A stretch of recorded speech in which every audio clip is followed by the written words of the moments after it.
Cette émission ne serait pas complète si, pour finir, on ne se posait pas la question de l'origine de ces différences de comportement entre les hommes et les femmes. Est-ce qu'elles viennent de l'éducation ou bien est-ce qu'elles sont innées, c'est-à-dire que nous sommes nés avec? Reportage d'Anne Gauthier et Franck Carimalo.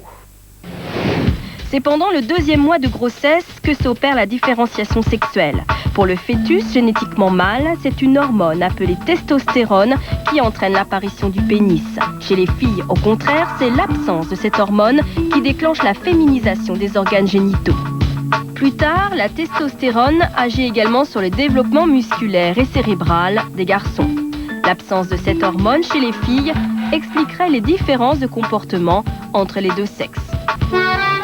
Arthur et Lou ont 3 ans et demi. Ils sont jumeaux. Tous les jours, ils se rendent au square, histoire de se défouler. Alors que Lou en rouge joue dans son coin, son frère en vert et les autres garçons se disputent un ballon. À l'origine de ce comportement agressif, la testostérone. Cette hypothèse est soutenue par le professeur Richard Tremblay. Ce pédiatre canadien étudie depuis plus de 10 ans l'agressivité des jeunes garçons. Ces travaux montrent une réelle différence entre filles et garçons. Selon lui, dès l'âge de 2 ans, les garçons sont 3 fois plus agressifs que les filles. La testostérone est mise en cause.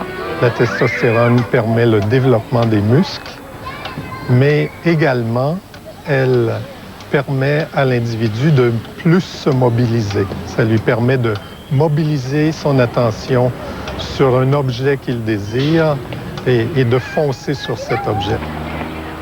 Exemple avec ce petit garçon qui a réussi à chipper le ballon à lui. La fillette ne tente pas de le récupérer. Comme toutes les petites filles, elle maîtrise mieux son agressivité, notamment grâce au langage. Plus nos niveaux de testostérone sont faibles, plus on semble faciliter le développement du langage, ce qui fait que les filles peuvent utiliser le langage pour obtenir ce qu'elles veulent, alors que les garçons continuent à utiliser leurs muscles pour obtenir ce qu'ils veulent. Lou, tu ranges? Viens. Mais en matière de comportement, le sexe de l'enfant et l'inné n'explique pas tout. Corinne Portet, la maman des jumeaux, affirme les éduquer de la même façon. Cette scène semble prouver le contraire. Où elle est la boîte de tes voitures? Tiens, tu les ranges tes voitures. Si tu veux pas qu'on te les prenne, tu vas les ranger. Tu veux pas quoi? Tu veux pas les ranger? Tu veux jouer encore avec? Oui. Bon, d'accord. Regarde. La maman finit par céder. Inconsciemment, elle est plus permissive avec lui qu'avec sa fille. Voilà, habille ta poupée, cocotte. Les parents orientent le comportement de leurs petits, dans le choix des jouets par exemple. Pour le démontrer, nous avons filmé une ludothèque, un lieu idéal pour observer la manière dont les mères jouent avec leurs enfants. Chantal Zaouche est spécialiste du développement psychologique des enfants. Nous lui avons soumis nos images. Plusieurs attitudes la frappent, notamment le comportement de cette maman qui enlève son fils d'un landau rose. Malgré sa résistance, elle lui propose une moto rouge. Il est trop petit celui-là. Attends, on va aller en chercher un autre. Celui-là, il est trop petit. Et en fait, elle va proposer immédiatement un jouet conforme au sexe de l'enfant, c'est-à-dire un camion, une moto rouge. Donc inconsciemment, elle lui dit ce qui te convient, c'est une moto et ça n'est pas un landau. Un landau, c'est un jouet de petite fille. Donc à travers les jouets, on voit bien que le rôle de la mère est primordial dans la mesure où elle va influer par les messages, par les mandats qu'elle lui propose en lui disant voilà le jouet conforme à ton sexe, voilà celui qui n'est pas conforme à ton sexe. Dans la ludothèque, un enfant attire l'attention de la spécialiste.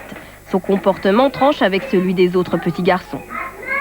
On voit ce petit garçon prendre la poupée dans les bras, très maternant. C'est très peu courant parce qu'en général, les petits garçons sont très à distance avec les bébés, les poupées. Ils les déshabillent, ils les jettent, ils les explorent, mais ils les maternent très peu. Chantal Zaouche échafaude alors une hypothèse sur la raison de ce comportement.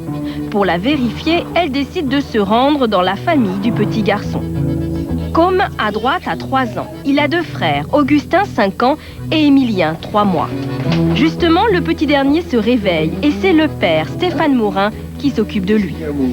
Il change les couches, il l'habille, il déshabille, il lui fait prendre son bain, il joue avec lui. Bon, au plus grand, il leur donne à manger. Il peut éventuellement les emmener chez le pédiatre si moi je suis pas disponible ce jour-là. Pour Chantal Zaouche, il est normal que Côme aime jouer aux poupées. Il s'identifie à son père. Pour la spécialiste, le modèle parental a plus d'influence sur le comportement des enfants que les hormones. L'acquis pèse donc plus que l'inné dans leur choix. Alors dans des familles traditionnelles où les papas font très peu de gestes de ce style, on voit très peu d'enfants petits garçons faire ce genre de gestes. Par contre, dans des familles moins traditionnelles, on voit les enfants avoir des conduites un petit peu similaires à celles qu'effectue leur papa dans ces familles modernes. Donc on sent bien qu'il y a quelque chose qui est de l'ordre de l'acquisition, de l'ordre du contexte familial, du contexte social qui joue dans cette perspective de comportement propre aux enfants. Mais déjà, le regard de la société pèse sur le petit garçon ou fille. Les enfants sont soumis très jeunes au regard critique de leur entourage. S'ils s'écartent des comportements stéréotypés, s'ils ne renvoient pas une image conforme à leur sexe, ils sont souvent mal perçus. Pour le prouver, nous avons imaginé une expérience. Voici Aurélien, 3 ans et demi. Nous l'avons filmé en train de jouer. Nous avons ensuite montré ces images à des mères de famille. Je trouve que c'est un petit garçon qui a l'air actif.